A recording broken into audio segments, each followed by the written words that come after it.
noches, hermanos.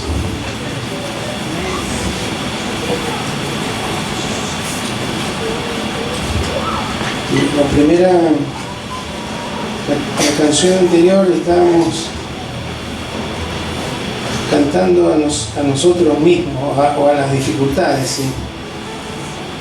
Que nuestro Dios es más grande, es más fuerte. Ahora estamos diciendo que Él es el Dios de lo imposible, estamos reconociendo una verdad. Amén.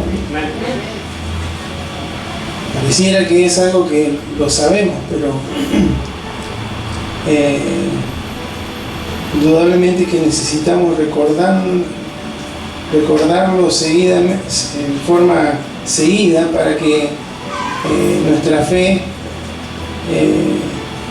se vea fortalecida, porque hay veces que hay momentos en los cuales parece que se nos olvida que no hay nada imposible para Él, mayormente porque estamos en una época en la que todo tiene que ser inmediato. Entonces esperamos que las respuestas de Dios sean llame ya, ¿sí? Y por supuesto que los tiempos de Dios son perfectos y el obrar de Dios también, por lo que cuando le decimos que Él es el Dios de lo imposible, es una verdad que permanece en el tiempo, ¿sí? Más allá de nuestras propias experiencias. Que en esta noche ese Señor nos va a hablar y que podamos estar atentos a lo que Él nos va a decir en este día. Amén. Le invito a que abra su Biblia en el Antiguo Testamento, en el libro del profeta Jonás. Jonás,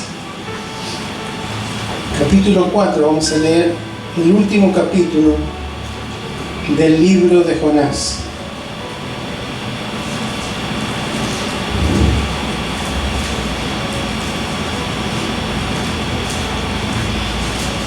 Jonás, capítulo 4, versículo 1 en adelante.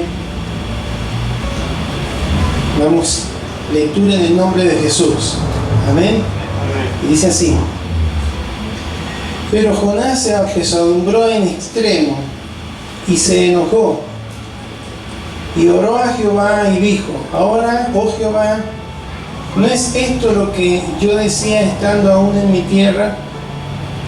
Por eso me apresuré a huir a Tarsis, porque sabía yo que tú eres Dios clemente y piadoso, tardo en enojarte y de grande misericordia, y que te arrepientes del mal. Ahora pues, oh Jehová, te ruego que me quites la vida, porque mejor me es la muerte que la vida. Y Jehová le dijo: ¿haces tú bien en enojarte tanto? Salió Jonás de la ciudad y acampó hacia el oriente de la ciudad, y se hizo allí una enramada, y se sentó debajo de ella a la sombra, hasta ver qué acontecería en la ciudad. Y preparó Jehová Dios una calabacera, la cual creció sobre Jonás para que hiciese sombra sobre su cabeza y le librase de su malestar. Y Jonás se alegró grandemente por la calabacera. Pero al venir el alba del día siguiente, Dios preparó un gusano, el cual hirió la calabacera y se secó. Y aconteció que al salir el sol, preparó Dios un recio viento solano, y el sol hirió a Jonás en la cabeza y se desmayaba, y deseaba la muerte, diciendo: mejor sería para mí la muerte que la vida. Entonces dijo Dios a Jonás: ¿tanto te enojas por la calabacera? Y él respondió: mucho me enojo hasta la muerte. Y dijo Jehová: ¿tuviste tú lástima de la calabacera, en la cual no trabajaste ni tú la hiciste crecer, que en espacio de una noche nació y en el espacio de otra noche pereció? ¿Y no tendré yo piedad de Nínive, aquella gran ciudad donde hay más de 120,000 personas que no saben discernir entre su mano derecha y su mano izquierda, y muchos animales? Le invito a que oremos. Señor, gracias te damos por esta noche tan especial en la que estamos reunidos en tu nombre. Estamos siendo discipulados, Señor. conforme a lo que tú nos indicaste en la palabra. Y ese discipulado, esa edificación, ese crecimiento se da también como parte de la comunión de los unos con los otros, Señor, de reunirnos, de estar en un mismo lugar, reunidos en tu nombre, poniéndonos de acuerdo, en armonía, para exaltarte y honrarte. En esta noche te damos gracias porque lo hemos podido hacer con libertad, con puertas abiertas, con todo nuestro corazón, aplaudiendo, con instrumentos.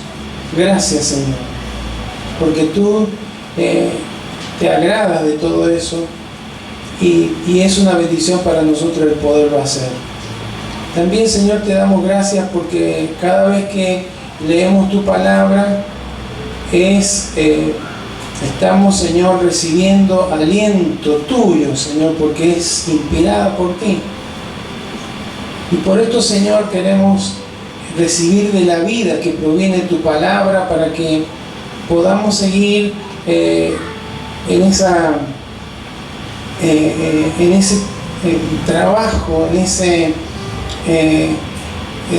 crecimiento, en ese avanzar en el que tú nos vas llevando, Señor, de gloria en gloria.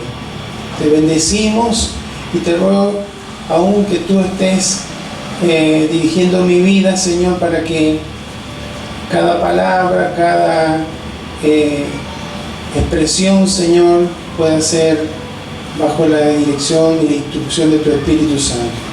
Te lo pedimos en el nombre de Jesús. Amén. Amén. Recordamos un poco la historia de Jonás. El libro de Jonás empieza diciendo: vino palabra de Jehová. Ahí está indicando que él era un profeta, ¿sí? Y por lo tanto es un libro profético, ¿sí? Cuando hablamos de profeta es una persona que recibía un mensaje de parte de Dios para que lo transmitiera a un pueblo, una nación, a una persona, a un rey. Y este era hijo de Amitai, dice la Biblia, y en el libro de Segunda de Reyes habla de que él profetizó una expansión de Israel, ¿sí? Y que fue lo que ocurrió. O sea, que era un profeta no solamente que recibía palabra de Dios, sino que la palabra se cumplía. En el libro de Deuteronomio, Dios le había dicho que todo profeta que trajera una palabra y esa palabra se cumpliera era un verdadero profeta. Así que esta era la reputación que tenía Jonás. Y como en el caso de los otros profetas bíblicos, Dios lo llama a Jonás con una misión específica. Tenía que ir a la capital del imperio asirio a predicar, a proclamar, a pregonar. Quiere decir que tenía que hablar fuertemente, gritando, ¿sí? Con un anuncio importante que si no se arrepentían, en 40 días Dios iba a destruir esa ciudad, ¿sí? Nínive era, como les digo, la capital del imperio asirio, que años más tarde serían los que llevarían cautivo, destruirían a Samaria, la capital del reino del norte de Israel, y se llevaría cautivo a casi todos, y ninguno prácticamente regresó. No fue como en el caso del reino del sur, que fueron cautivos en Babilonia y después volvieron. Ellos no volvieron, o volvieron mezclados. De ahí salen los samaritanos, ¿sí? Que no se llevaban bien con los judíos. Nínive era una ciudad grande, lo dice ahí en el capítulo 3 del libro de Jonás. Pero cuando Jonás recibe esta directiva de parte de Dios, en lugar de dirigirse hacia Nínive, desde seguramente Jerusalén, donde se encontraría, se tomó un barco para irse a Tarsis. Tarsis estaba en España. Hoy si miramos un mapa podríamos decir, bueno, no es tan lejos, porque hay aviones, porque hay embarcaciones más preparadas, pero en esa época era lo más lejos que se podía llegar. Ahí se quería ir huyendo de la presencia de Dios. Lo está aclarando el libro. ¿Por qué? Porque esta gente, los asirios, eran gente cruel. Otro profeta llamado Nahum, que está en la Biblia, dice que eran sanguinarios, era gente que no tenía escrúpulos. Y él sabía, porque estaba profetizado, que esa gente sería la que iba a hacerle daño al pueblo de Israel. Y él entendía que si Dios iba a destruir, él podría dar ese mensaje desde ahí, de Jerusalén, pero que si Dios lo mandaba que fuera a ese lugar, era porque Dios tenía pensado que si se arrepentían los iba a perdonar, no los iba a destruir. Jonás sabía esto. Los rabinos dicen que era un patriota, no quería favorecer a aquellos que algún día serían los que atacarían al pueblo de Israel. Lo cierto es que como mayormente Dios hablaba, tenían el concepto de que Dios hablaba ahí en Jerusalén, donde estaba el templo, se fue lejos, lo más lejos, para que Dios no le volviera a hablar y le volviera a decir que fuera. Se escapó de Dios, sabiendo que Dios es un Dios que está en todo lugar, que no podemos huir de su presencia. Ya el Salmo 139 está escrito. Pero Dios toma cartas en el asunto, no queda todo así, que se subió al barco y se fue. Cuando estaba navegando el barco, Dios levanta un viento, y con el viento una gran tormenta, una gran tempestad, que seguramente no sería propia de la época, se notaba que era algo no natural, algo que venía de parte de algún dios, porque parece que los marinos eran de diferentes nacionalidades. Entonces cada uno se puso a pedirle a su Dios que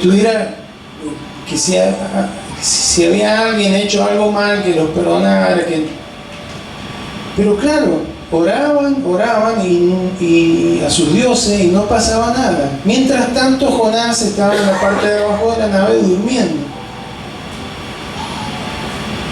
Llegó un momento que dijeron, bueno, vamos a aliviar la nave, ¿sí? Tiraron todo el cargamento que llevaban para tratar de poder maniobrar en medio de la tempestad. No lo lograron. El capitán del barco baja donde está Jonás y lo despierta, le llama la atención porque estaban en una situación muy crítica. Y entonces cuando Jonás está al frente de las personas, le empiezan a hacer preguntas. Y él responde, sí, yo soy hebreo, tengo el Dios de Moisés, el Dios del universo. Ahí se contradecía, ¿cómo se quería escapar de Dios a Tarsis si estaba diciendo que Dios era el Dios de todo lugar? Y les dio a entender, porque dice en el capítulo 1 que ellos supieron que Jonás estaba desobedeciendo a Dios, y le dijeron, ¿por qué hiciste esto? ¿Y cuál es la solución? Y me tienen que tirar al mar. Y ellos, miren que eran gente pagana, pero de todas maneras trataron de hacer lo imposible para llevar el barco a tierra y dejarlo ahí y después seguir navegando, pero no pudieron. Entonces finalmente lo tiraron al mar. Y después le pidieron perdón a Dios. Señor, no tome en cuenta este homicidio, ¿sí? Lo tuvimos que tirar para salvaguardar la nave y todos los que estamos aquí. Cuando ustedes van a encontrar ese libro, después lo pueden leer, son 4 capítulos nada más, que siempre dice, y preparó Dios, y preparó Dios, y preparó Dios. Preparó Dios un gran pez. No importa si era una ballena, un cachalote, lo que fuera. Sí, porque los científicos se ponen a investigar si es posible que un hombre pueda permanecer 3 días dentro de un gran pez. Como fue una preparación de Dios, hermano, no importa si hoy hay algún pez que lo pueda hacer. En ese entonces Dios hizo un milagro, ¿sí? No es que los peces puedan hacer algo así, sino que en realidad fue un milagro de parte de Dios. Y estando en ese lugar, bueno, Jonás le ora a Dios, ¿sí? Clama al Señor. Y cuando Dios ve que Jonás está dispuesto a obedecerle, hace que el pez lo vomite, lo tire en la orilla. Y ahí le vuelve a decir: ahora tenés que ir a Nínive a proclamar que viene un juicio si no se arrepiente. Y Jonás lo hizo. ¿Está bien? Esa es la historia. El capítulo 3 termina diciendo: y vio Dios lo que hice, 3:10, ¿no? Vio Dios lo que hicieron y se convirtieron de su mal camino y se arrepintió del mal que había dicho que les haría y no lo hizo, o sea, no lo destruyó. El rey y todo, hasta los animales le pusieron silicio, se sentaron arriba de ceniza, en ayuno, pidiendo misericordia. Un profeta de mala gana fue a predicar y todos 120.000 personas se convirtieron, le escucharon el mensaje. Pero si terminara ahí la historia estaría buenísimo, pero tiene el capítulo 4. Y el capítulo 4, en lugar de encontrarnos con un profeta que se gozó de que los pecadores se arrepintieran, encontramos con un profeta enojado. Y cuando dice se apesadumbró en extremo y se enojó, el significado es que ardía de enojo, estaba rojo, re enojado, grandemente enojado. Y le dice, le ora a Dios. Lo bueno es que nunca dejó de buscar a Dios, ¿sí? Oró a Jehová y le dijo: ¿cómo es posible, Señor, que puedas hacer esto? Yo era eso lo que decía. Dios, seguro que Dios es misericordioso, lo va a perdonar si se arrepiente.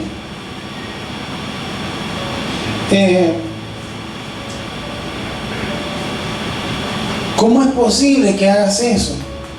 Y Dios, hermano, en su misericordia lo escuchó. Y no solamente eso, pasó del enojo a la gran tristeza. Dice ahí: ahora pues, oh Jehová, te ruego que me quites la vida. Me quiero morir, porque mejor es la muerte que la vida. Bueno, Dios nos va a hablar en esta noche, nos está hablando acerca del enojo, ¿sí? Del enojo, en este caso de Jonás. Y cómo en ocasiones, hermanos, nos podemos enojar con Dios. ¿Se ha enojado alguna vez con Dios? Si yo le digo, levante la mano quien se ha enojado con Dios, nadie lo va a levantar, porque es como enojar con Dios.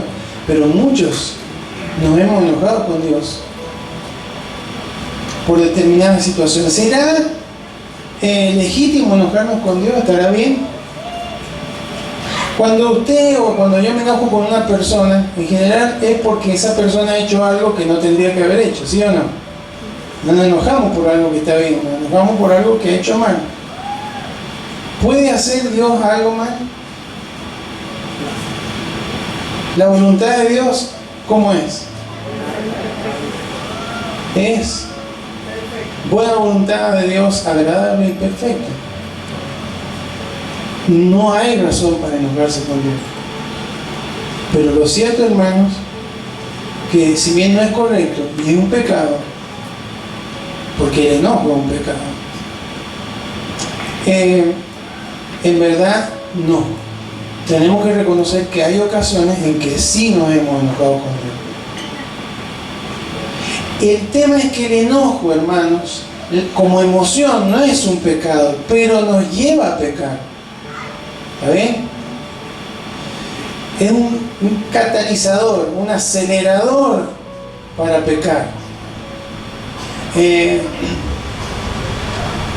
¿Por qué, hermano? Porque toca nuestro ego, porque a veces no tenemos dominio propio y sabemos explotar.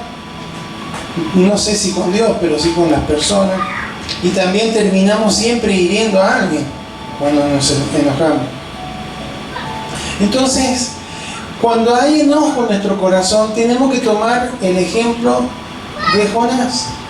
Él lo confesó. Estoy enojado. Fíjense cómo el enojo produce tristeza, ganas de morirse.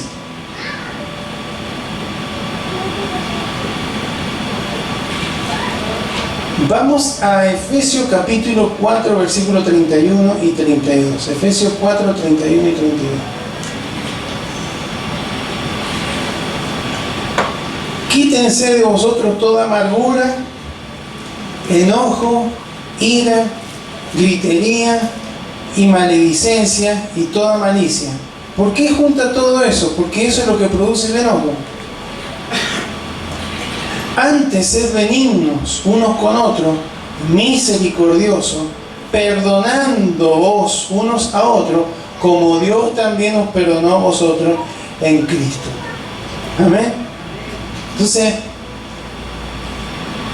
¿nos podemos enojar con Dios? Sí, nos podemos enojar. ¿Está bien? No, está mal. ¿Qué hay que hacer? Hay que arrepentirse, hay que ir al Señor. Hay que orar, como dijo Él. Sí, estoy enojado.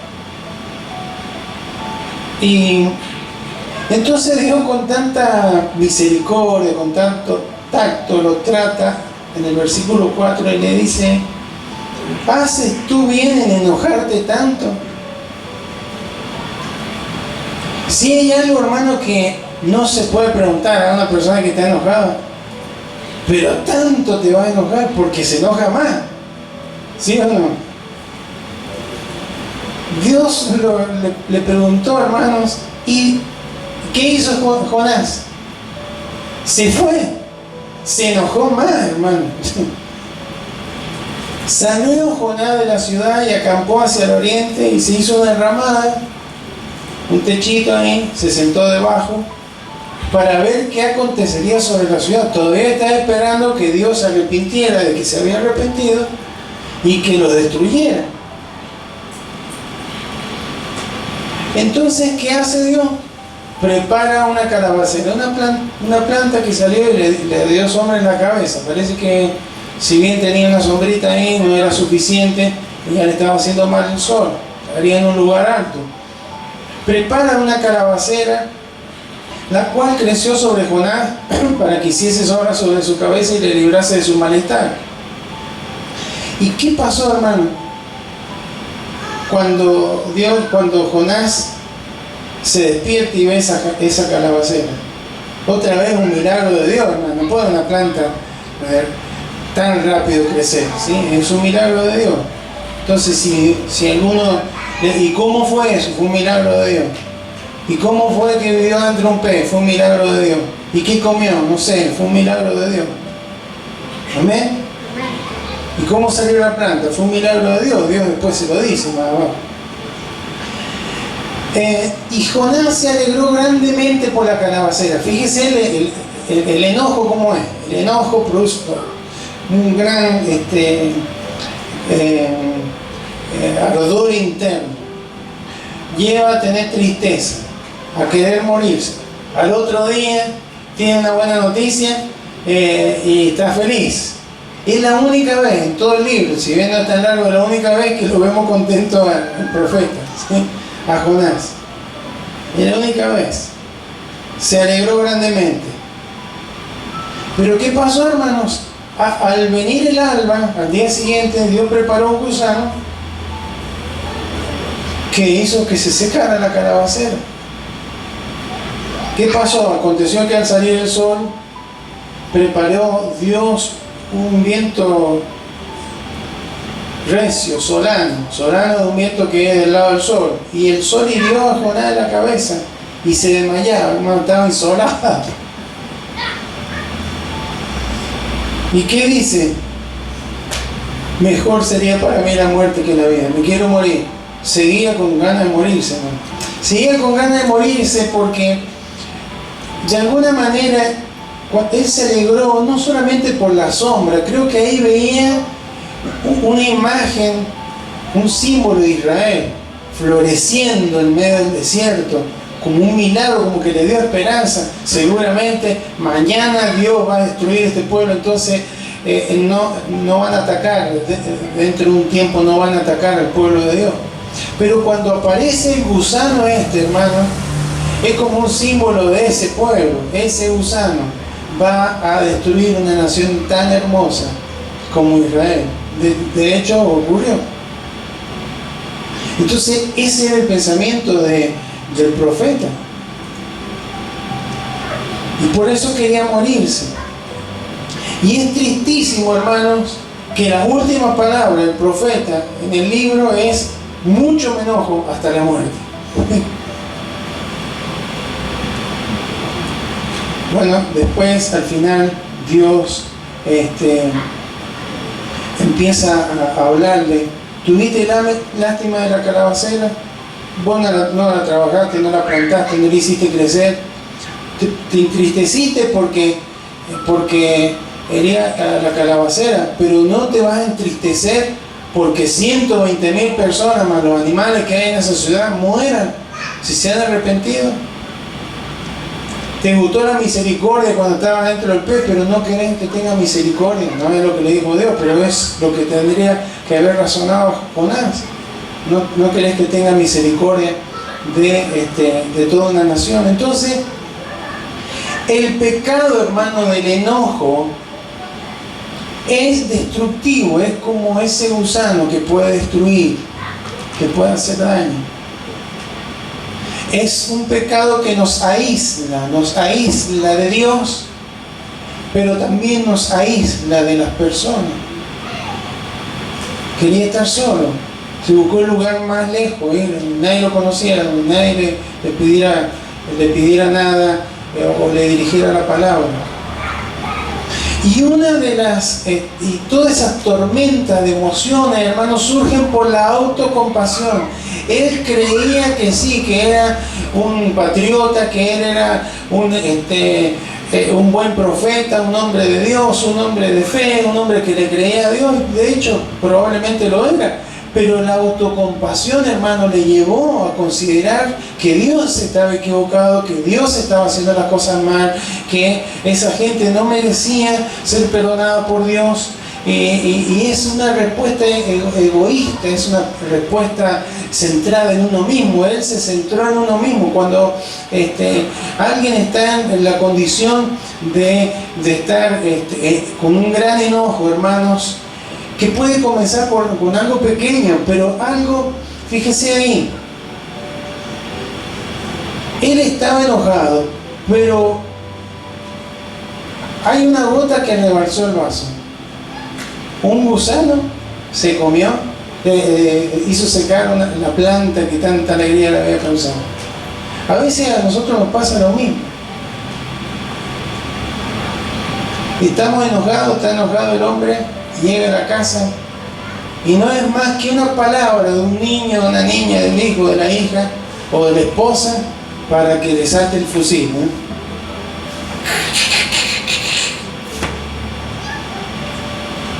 ¿Y qué pasa ahí? Explota como un volcán. Lo mismo le puede pasar al Señor. Justo le tocaron el timbre, cuando volvió de atender al vendedor, se le comió la comida. Y ya venía medio chifladita desde la mañana, y entonces explota como un volcán. Entonces después se la agarra con los hijos, con el marido, con el vecino, con el compañero de trabajo. Los hijos lo mismo. Eso es lo que provoca el enojo.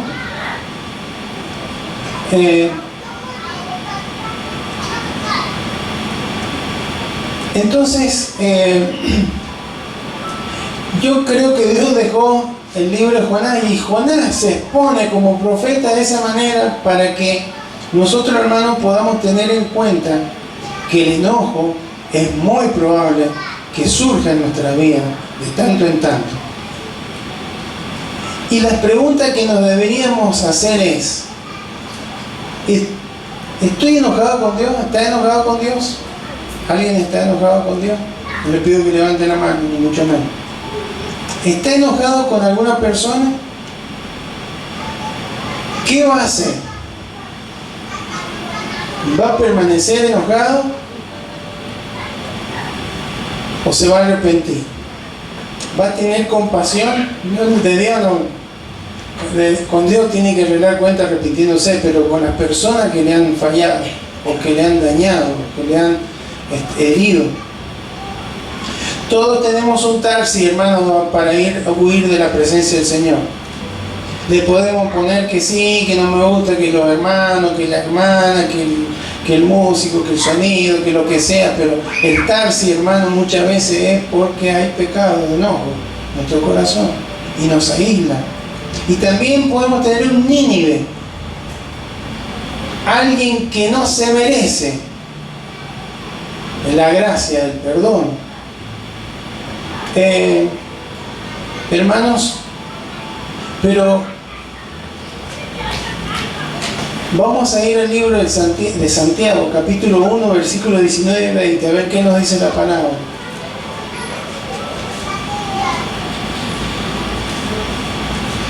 Por esto, mis amados hermanos, todo hombre sea pronto para oír, tardo para hablar, tardo para airarse, porque la ira del hombre no obra la justicia de Dios. ¿Amén?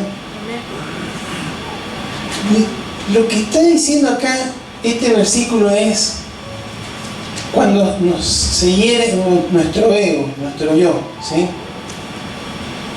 Cuando nos sentimos heridos, cuando no nos escuchan las opiniones, cuando no tienen en cuenta, cuando no nos saludan, cuando no tienen en cuenta lo que decimos. Por eso dice, sea tardo para hablar, no respondas, no te compadezcas, porque cuando está actuando la ira, no obra la justicia de Dios. Dejamos, hermanos, de vivir en la forma en la que Dios quiere que vivamos. Dejamos de pensar, de mirar, de hablar, de escuchar en la forma en la que Dios quiere que lo hagamos.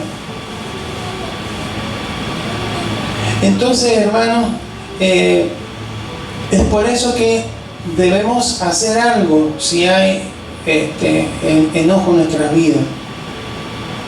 Uno de los consejos de la palabra es que pronto tenemos que resolver el tema. Efesios 4, 26 y 27. ¿Qué dice Efesios 4, 26 y 27? Airaos, pero no pequéis. ¿Vio? Dios no tiene problema que nos enojemos, porque nos enojamos, hermano. Es propio de las emociones que surgen en nuestras vidas. Nos enojan muchas cosas, pero no pequéis. Cuidado con lo que hablas. Después, cuando estamos enojados, hermano, ¿qué pecados empiezan a haber? La crítica, la murmuración, las malas expresiones, los vicios, un montón de tarsi hay, ¿sí? Formas de huir, de alejarnos del camino correcto del Señor. Airaos, pero no pequéis, y no se ponga el sol sobre vuestro enojo. O sea que hay que resolverlo en el día. ¿Sí? ¿Sí o no? Debería ser así. Porque si no, ¿qué le damos lugar? ¿A quién le damos lugar? Al diablo. El diablo no tiene ninguna autoridad sobre nuestra vida, pero le damos autoridad legal cuando, hermanos, pecamos. Y el enojo es un pecado delante del Señor. ¿Amén? Entonces, tenemos que tener cuidado porque cuando no arreglamos, el enojo puede endurecer nuestro corazón.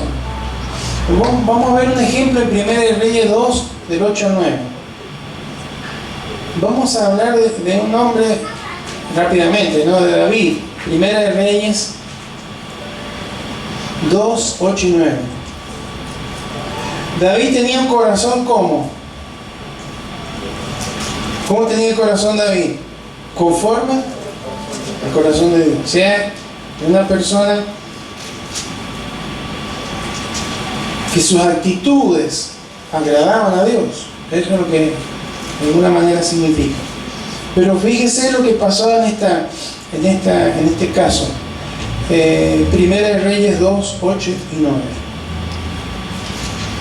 Dice, también tienes le estaba hablando a su hijo Salomón, también tienes contigo a Simei, hijo de Gera, hijo de Benjamín, de Baurín, el cual me maldijo con una maldición fuerte el día que yo iba a Mahanaim.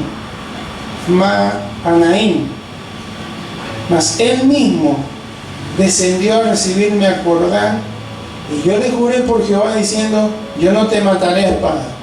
¿Sí? Y está diciendo, mirás, Salomón, vos tenés ahí a un tal Simei, ese habló mal de mí. Yo le dije que no le iba a matar, pero fíjese lo que le dice, pero ahora no lo absorberás, pues hombre sabio eres y sabes cómo debes hacer con él, y harás descender sus canas con sangre al Señor. Un hombre que tenía un corazón conforme al corazón de Dios, se le endureció el corazón por causa del enojo de alguien que habló mal de él. Amén. Le pasó a David, ¿nos podrá pasar a nosotros? Santiago dice que tenemos que tener cuidado con las raíces de amargura, ¿sí? Porque eso es lo que producen. Nos quitan el gozo, nos endurecen el corazón. Entonces, lo primero que debemos hacer con el enojo, que es solucionarlo rápidamente, confrontarlo rápidamente, cancelar rápidamente. Y segundo, por supuesto, que es esencial, es ¿cómo se combate? Con la gracia, con el perdón. Amén.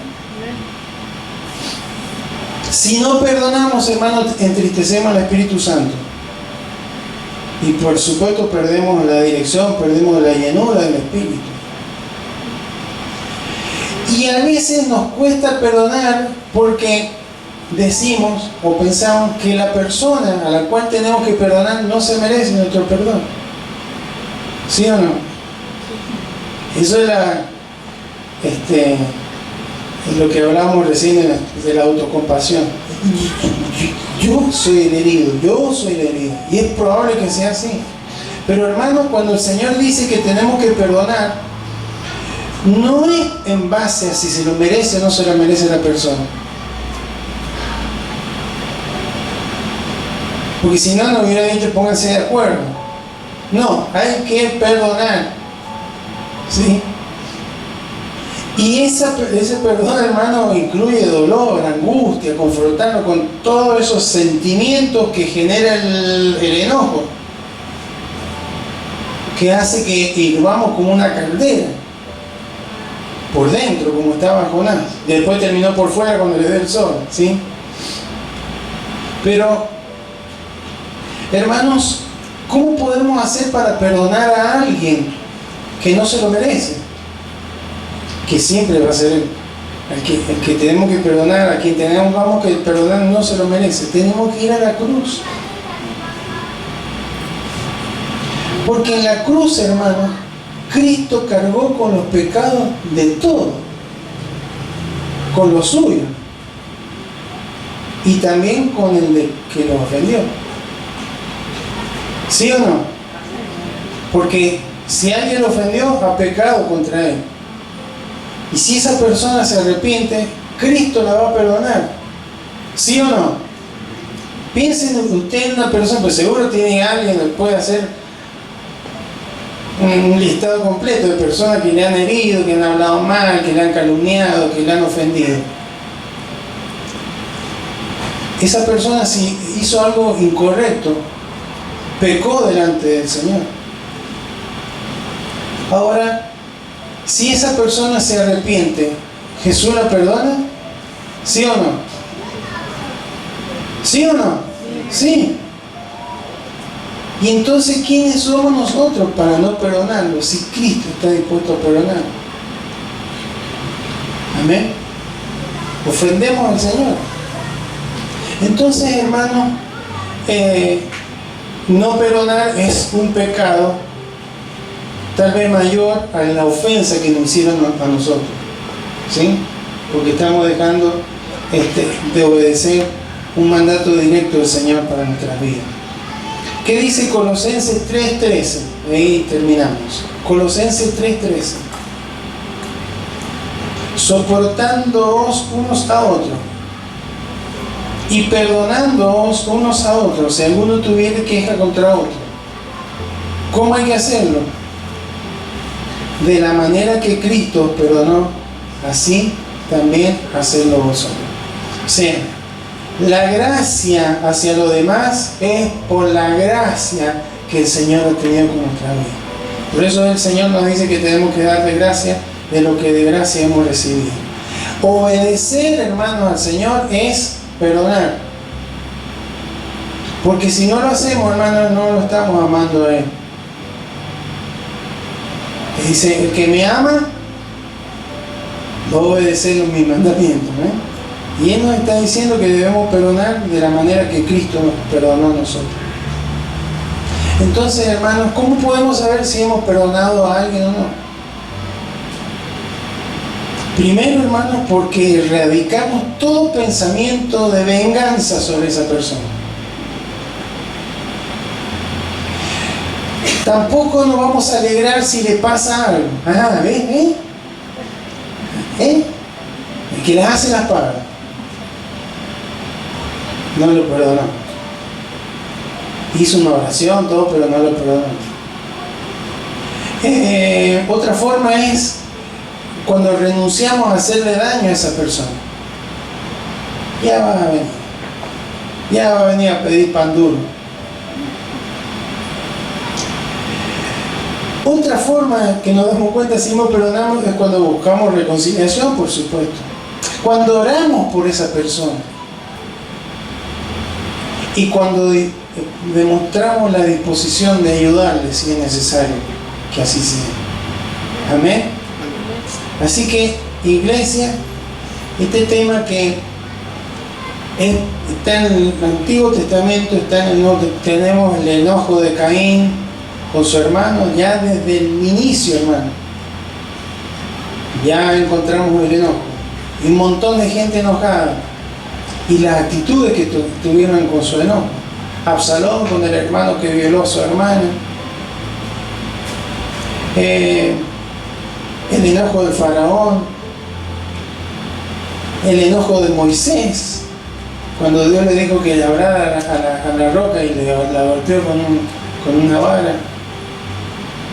El enojo de tantos hombres y mujeres ha provocado que nos apartemos de la justicia del Señor, porque en la ira del hombre no obra la justicia de Dios.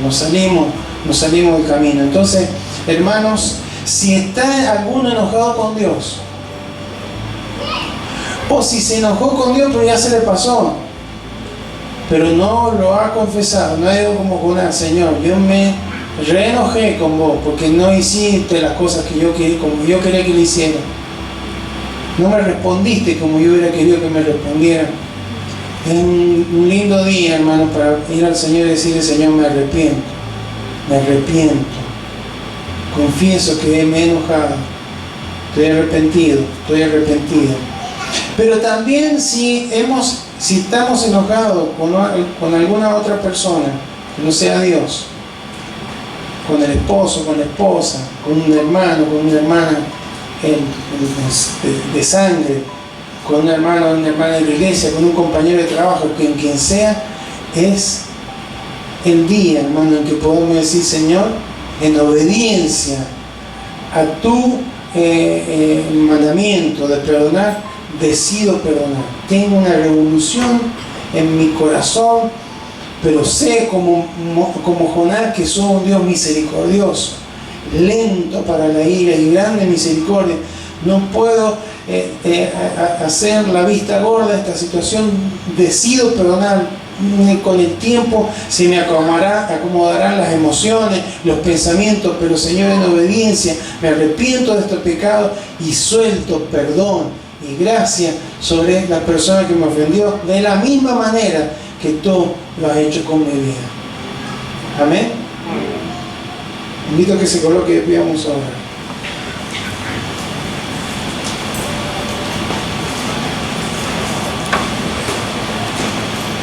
Padre Santo, en esta noche te damos gracias porque tú nos hablas de un tema totalmente común para nuestras vidas. Desde niños aprendemos a enojarnos o nos enojamos. La diferencia es que cuando somos niños se nos pasa inmediatamente porque no hay maldad que se haya establecido en nuestros corazones y solemos perdonarnos rápidamente, Señor. Pero a medida que va pasando el tiempo, Señor, y la carne va creciendo, el pecado, esa raíz de pecado con la cual nacemos se va extendiendo en nuestros corazones, nos damos cuenta que nos cuesta, Señor, y nos enojamos, y hay tantas cosas por las que nos podemos enojar. Nos enoja la injusticia, nos enoja la maldad, nos enoja, Señor,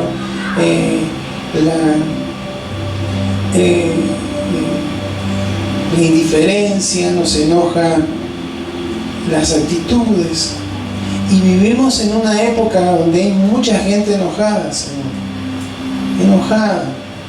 enojada por un montón de motivos que son valederos, indudablemente, pero lo que el ser humano muchas veces entonces se da cuenta es el daño que puede producir el enojo, el daño que puede producir en un matrimonio, en una familia,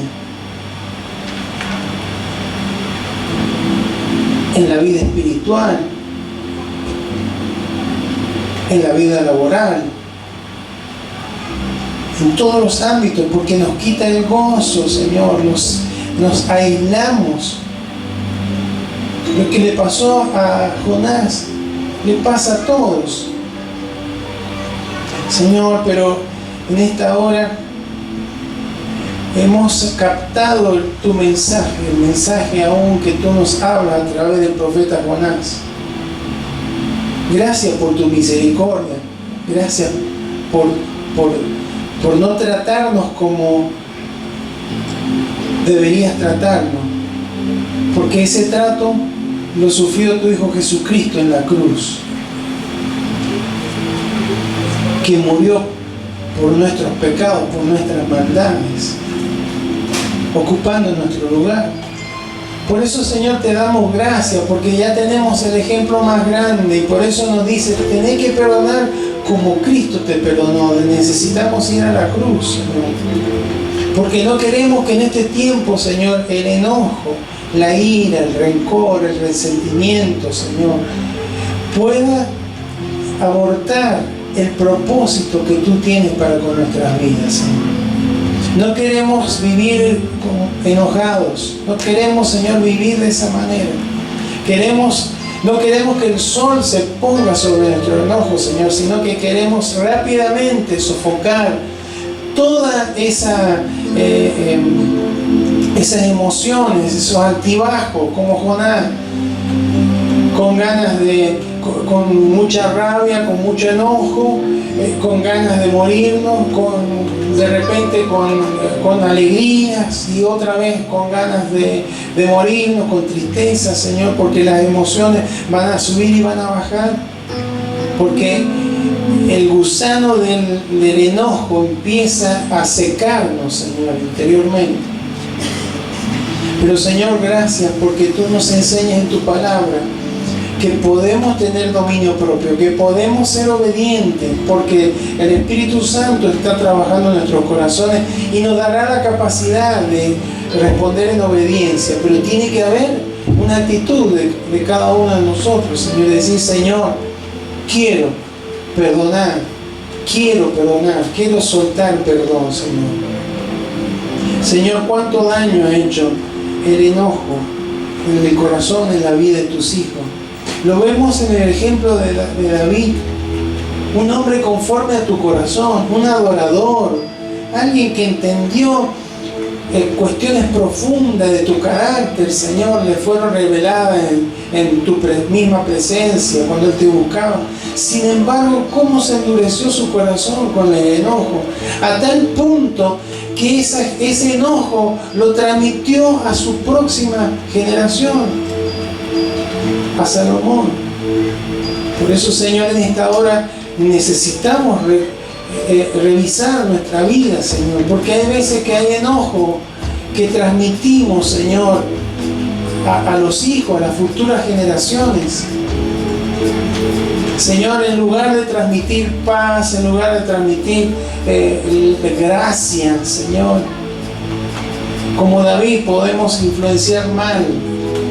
Pero aquí estamos, Señor, tú nos has hablado y queremos responder en obediencia a tu palabra, Señor, para que todo malestar, para que todo desequilibrio emocional, para que todo deseo de muerte, para que todo tristeza profunda, Señor, desaparezca de nuestras vidas. Necesitamos perdonar a quien nos ha ofendido, Señor. Y en este día, Señor, te damos gracias porque cuando tú nos hablas, porque tienes un propósito, Señor, el propósito de sanar nuestro corazón. Jonás tenía su corazón enfermo. Sabía cómo eran los asirios. Estaba enojado porque no podía entender cómo tú le podías dar una nueva oportunidad. Finalmente, años después, ellos terminaron atacando a Israel y destruyeron todo. Pero tú fuiste soberano porque no hicieron lo mismo con el pueblo del sur. Ellos fueron llevados cautivos a Babilonia y demás, pero hubo un remanente que se mantuvo bajo pacto, que se mantuvo bajo la ley. Un pueblo que no sabía distinguir de la izquierda de la derecha, estaba refiriéndose, no tenían la ley, no sabían si estaba bien, estaba mal lo que hacían, funcionaban instintivamente. Pero tú los perdonaste porque tú eres un Dios de gracia, un Dios de nuevas oportunidades. ¿Cómo no vamos a dar una nueva oportunidad a aquel que nos ha ofendido, a aquel que ha pecado contra nosotros y que te ha ofendido a ti también, Señor? Pero si tú estás dispuesto a perdonarle, ¿quiénes somos nosotros para no perdonarle? Si tú fuiste a la cruz y cargaste aún con esos pecados, ¿cómo no seremos capaces nosotros en ti, Señor, en obediencia y por amor a tu nombre, no responder con perdón para aquel que nos ha ofendido? Señor, por eso necesitamos aprender a perdonar, para que podamos mantenernos en gozo, para que esa alegría que tuvo temporalmente Jonás, Señor, pueda ser algo permanente, Señor. Y el enojo, el resentimiento, el rencor no permite que el gozo permanezca, Señor. Por eso aquí estamos, Señor, y queremos decirte que queremos responder en obediencia a tu palabra, Señor.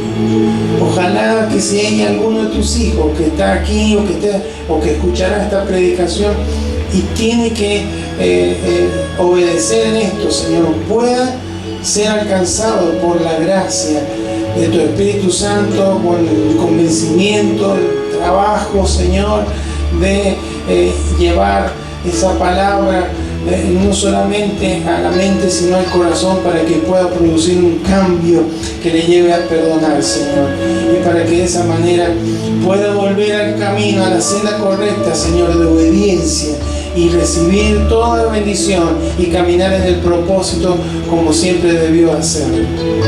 Señor, gracias. Gracias porque tú lo hiciste con nosotros. No nos preguntaste, no nos sacaste cuenta de por qué y que hiciste esto y que aquello. Solamente al ver un corazón arrepentido, derramaste gracias, Señor, sobre cada uno de nuestros corazones. Por eso, Señor, gracias. Nos postramos ante ti, Señor, en adoración, lo cual implica obediencia. Un adorador es alguien que está dispuesto a obedecerte en todo, Señor. Gracias, Señor.